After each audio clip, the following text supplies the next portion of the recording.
video to have a serious conversation with you guys. What is the conversation? Fibroids. So let's talk about it. So my son is 9 years old. And when I was pregnant with my son, I recall getting sick. And when I got sick and took a ultrasound, the radiologist was like, ooh, ooh, ooh. I didn't know why she kept saying ooh, but she was not given permission to give me the results. So I wanted to know, was the baby okay? And she said the baby was fine. Later on, the doctor came in and basically told me I had fibroids. And she was really unsure on how the baby was surviving with the fibroids. Moving along, after I had my son, the fibroids became worse and worse. Um, Heavy cycles, headaches, cramps, bloated tummy area, um, you name it, it happened. Very heaviness on my bladder, frequent urination. Moving along, I went to my GYN maybe when he was about 3 or 4 years old and asked him what could we do about it. They ordered a MRI, and after they got the results back and I went back to him, he was like, oh yeah, we can give you a hysterectomy. You won't have your cycles no more and you can just live your life. I said, oh, okay. It seems that that is what most women want to hear, but that wasn't what I wanted to hear. He was like, when you leave out of here, go stop at the secretary office and make your appointment. And so I did. In my head, I was like, okay, I'm going to get a hysterectomy. But leading up to getting a hysterectomy, I was very, very petrified.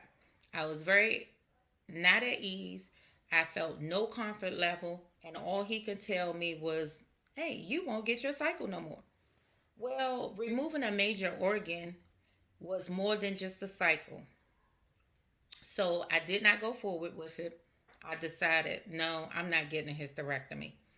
So maybe like 4 years later, moving along, I was in my truck and I heard a commercial, and the young lady was talking about UFE and how great her procedure was and how it saved her life. I'm like, oh, I need to call the doctor. I'm going to get this. Well, I called the doctor, made an appointment. It was $75 copay. And basically, the doctor said, oh, I looked in your files and saw what this other doctor in Washington, D.C. had told me, and basically was like, okay, I can give you a hysterectomy. Never having an updated MRI, never having anything. I was so pissed because I was like, you just waste my time. Nevertheless, I called the original doctor back and I said, I'm making an appointment. So when I walked in the door, he said, what are you doing back? And I said, Doctor, his name is Robinson. I can say the last name. I said, I'm not at ease with having a hysterectomy. And I'm sure there are other options. What are your other options? And don't tell me hysterectomy because I'm not getting a hysterectomy. And so he said, well, I'll tell you what. He said, let me go send you out for an updated MRI and let me bring it back. And then we'll talk about it. So he got the MRI results in like 2 days. He called me, scheduled an appointment. It was probably like 3 days. And then he said, I got three options for you. You can do a hysterectomy. He said, you can do a myomectomy, but it's more invasive with a lot of blood loss, and that's not a great thing. Or you can do a UFE. He said, you're a great candidate for a UFE. I know some people in the practice. Let me reach out to them and they will give you a call. Lo and behold, I finally got a call and it was about UFE. Met with the doctor. She scheduled an appointment. Because of COVID-19, we had to do the appointment virtually. But basically, she was like, when are you ready to come in? So I was like, okay, well, I had just came off my cycle. Let me get a couple of days to smell the roses, and then I'll schedule just before my cycle. That's what I did. Now, let's talk about the day leading up to it.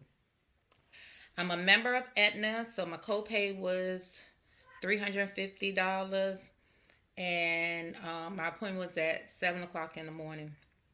I went in with a breeze. They had me to do a urine exam sample, and they pulled me into this room.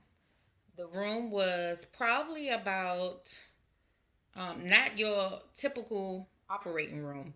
It had a monitor, which was probably about a 90-inch monitor on the wall, and they had me laying straight in the bed.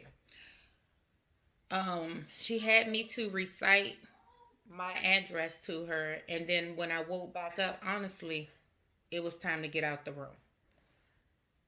They took me back for recovery, and that's where it all went down. The doctor who had was in the room, the physician assistant and the radiologist came around to me and asked me how was I doing. I said, I'm doing fine. She said, you got any pain? I said, no, I had no pain. Well, at least I thought. Then the pain came. Oh my God. That pain came like a thief in the night. It was so much pain. It was very unbearable. Like I had hot flashes, cold flashes, and the pain was like worse than any contraction I could have ever had as a mother. And they gave me some Dilaudid. If you know anything about Dilaudid, it went straight into my vein, and the Dilaudid is typically used for people who have cancer. But the Dilaudid knocked me out for about 3 hours. And then they kept giving me different pain medication. After then, eventually I felt good enough that they discharged me. Moving along. When they discharged me, they gave me, I want to say, let's see, one, two, three, four, five prescriptions. So, um, they gave me Oxycontin. They gave me Ordinestrone. The Oxycontin was for pain. The Ordinestrone was actually for, I want to say this was the one for anti-acid or nausea. It was one of the two. Then they gave me naproxen, which is for pain too. Colace, which was a stool softener, and they gave me magnesium. It says esomeprazole, magnesium, which is basically helps with gastric fluid reflux. So they discharged me, and they forgot to tell me one thing. The opioids that they put you on are so high that you actually don't really have a day of doing nothing but eating and sleeping. In the meanwhile, you're not taking in fruits and vegetables, you're not drinking water, so you become constipated. My 1 week follow up was the following week. But in the meantime, my girlfriends came to my house to make sure that I was okay. Here was the problem. I'm steady taking the opioids, and every day I'm getting sicker and sicker, and I can barely walk. I'm thinking it's the fibroids. I joined probably like 9 Facebook groups, and they can be blessings and curses because sometimes some people keep it real and then others don't keep it real, and everybody experience in the end is different. But one thing that stood out was the constipation. And one young lady said, stop taking the opioids. So I stopped taking them. The only thing was I could not use the bathroom. So day 1 through 7, haven't had a bowel movement. Try to reach out to my IR, which is my intervention radiologist. When I called the 24-hour number, no one called me back.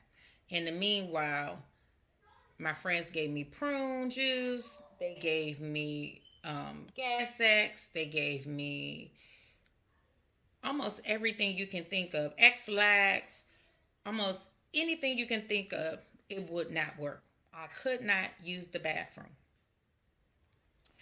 So one of my girlfriends, she called and she was like, "Why do you keep sending me to voicemail?" And I was like, "Because I really feel horrible."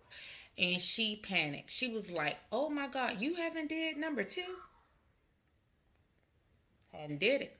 So I said, "No." She said, "Girl, your intestines going to bust." Now, I don't know if that was a cliche. She was trying to be funny, but I was petrified. And at the same time, I didn't care. I just wanted the misery to stop. I wanted to do number two. So finally, she whipped up a concoction. She actually is a physician's assistant. And she whipped up a concoction and she said, "Take this." And so, to my dismay, taking that liquid substance that she gave me internally, after all the stuff that I had taken, it actually released what I had been trying to do from day one to seven, but nothing more. She said, "Baby, I'm gonna need you to go to the pharmacy and get you some magnesium citrate."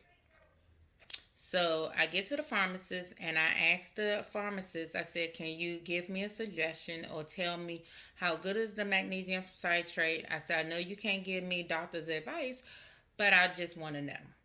So she said, "Well, I will tell you this. If you can't take the magnesium citrate and use the bathroom, then you should probably check yourself into the emergency room." Hold on. So I get to CVS and I said, "Well, can you help me find the magnesium citrate?" She said, "Sure, no problem." CVS had the magnesium citrate for buy one, get the second one for 50% off. So I bought two. This is it.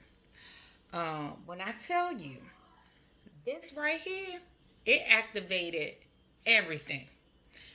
I was probably spent the whole day using the bathroom because once I used this, everything that I had tried to use before, the cherry juice, the prune juice, the X-Lax, the Gas X, the Colace, everything that didn't work, this actually made it work.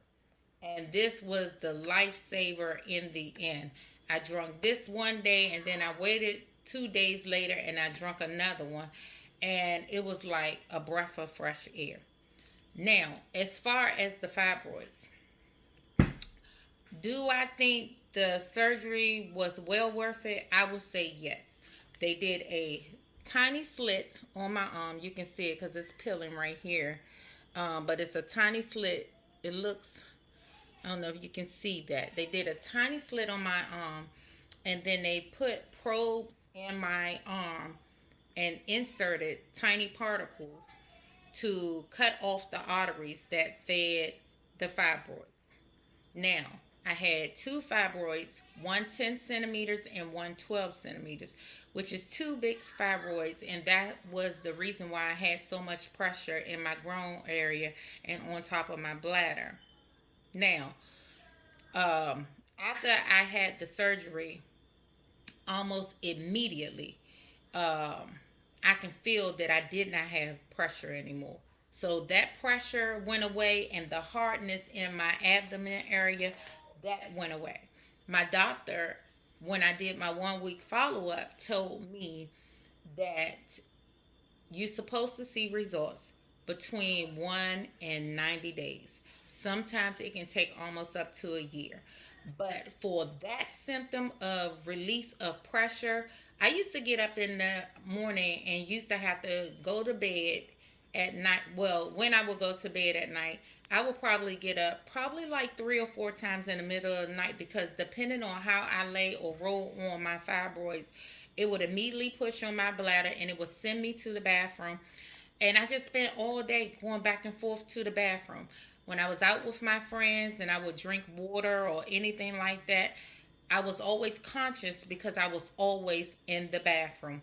So just to have that relief of not going back and forth to the bathroom every 5 seconds, that alone was well worth my fibroids. In addition to, I don't have that hard abdomen from my fibroids pushing on my bladder. When I talked to my IR, and I'm getting ready to cut this video because it's already at 15 minutes. But when I was talking to my IR, she told me that I had actually was the first client that she had ever had that typically she put 22 cc's of tiny particles in a patient. And I was the first that she had to put 24 to 26 cc's of tiny particles to cut off the arteries in my fibroids. And I asked her, was that a good or a bad thing? And she said, no, it wasn't a bad thing, but she did not want to leave that open of 22 centimeter, 22 cc's of fibroid, um, this the tiny particles, leaving options open for the fibroids to attach to other arteries and start back doing what I wanted my surgery to do.